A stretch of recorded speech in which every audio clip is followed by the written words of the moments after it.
Vice President Kashim Shettima has reaffirmed President Bola Tinubu's commitments to inclusive economic growth and bridging financial gaps across Nigeria. During the ceremony, Shettima inaugurated the Presidential Committee on Economic and Financial Inclusion, PreCEFI, aimed at achieving a $1 trillion economy by 2030. The event also saw the signing of an investment agreement by private sector stakeholders to support the ASU Accord initiative, which is central to the Tinubu administration's economic transformation goals. Shettima called for broad stakeholder support in advancing financial inclusion for millions of unbanked Nigerians, emphasizing that the country's economic aspirations require strategic planning and deliberate action. The vice president highlighted that while financial inclusion has improved, millions of Nigerians are still excluded from the financial system. The inauguration of this committee and the formalization of this investment committee reinforced President Tinubu's pledge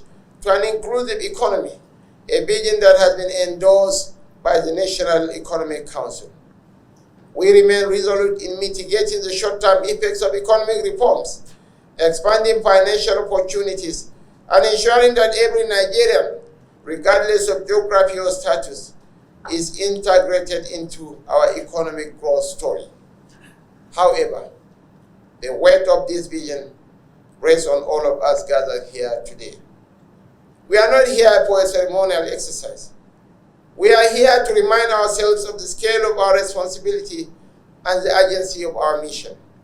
Our $1 trillion economy by 2030 is not a distant ambition. It is an achievable goal, one that requires strategic execution, innovative thinking, and unwavering commitment. I urge every member of this committee to bring their expertise, passion, and diligence to this task. I call on our investors to place their confidence in us, knowing that every resource committed will be leveraged to build a more inclusive and prosperous Nigeria. On this note, on behalf of my principal, President Bola Tinubu, it is my singular honor and privilege to officially inaugurate the Presidential Committee on Economic and Financial Inclusion to commence the operationalization of the ASU Accord initiative and formally sign the investment commitment that will drive this implementation. In a goodwill message, Governor of Enugu State, Peter Mbah, said economic and financial inclusion has been instrumental to the state's astronomical increase in internally generated revenues, noting that growing the economy and the interest of the weak and vulnerable at heart is at the core of what the state government is doing. Economic inclusion, what it means to us is that we cannot grow our economy at the expense of our common humanity. So which means that we have to carry the weakest among us. We have to design programs and policies that target those vulnerable ones, those very weak ones among us. Then, of course, financial inclusion. And that is where I'll be hoping to charge the private sector to come up with a product paper that would see huge investment in the digital infrastructure and also increase the fintech footprint and penetration.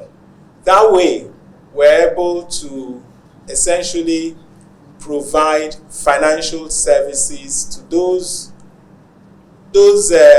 very low ones in our society. Other notable figures, including National Security Advisor and ministers, also expressed support for the initiative with an emphasis on the need for collaboration to achieve the administration's economic goals. I believe it's a vehicle that will help us to bring life to dead capital. So much is out there, not captured. So it's something that we should probably take it even more important than what it is as this, what is going on now. Don't address financial inclusion and trying to create all this enabling environment where we address the digital infrastructure, network connectivity, bringing our people back to financial services sector. We may not be able to lift our people out of poverty. We cannot create jobs We cannot address even the problem of insecurity, the NSA. These are also issues because poverty is another factor that's causing the problem. Other notable figures, including National Security Advisor and ministers, also expressed support for the initiative with an emphasis on the need for collaboration to achieve the administration's economic goals. At the inauguration were heads of government agencies and departments, representatives of the private sector, development partners, and civil society organizations, among others.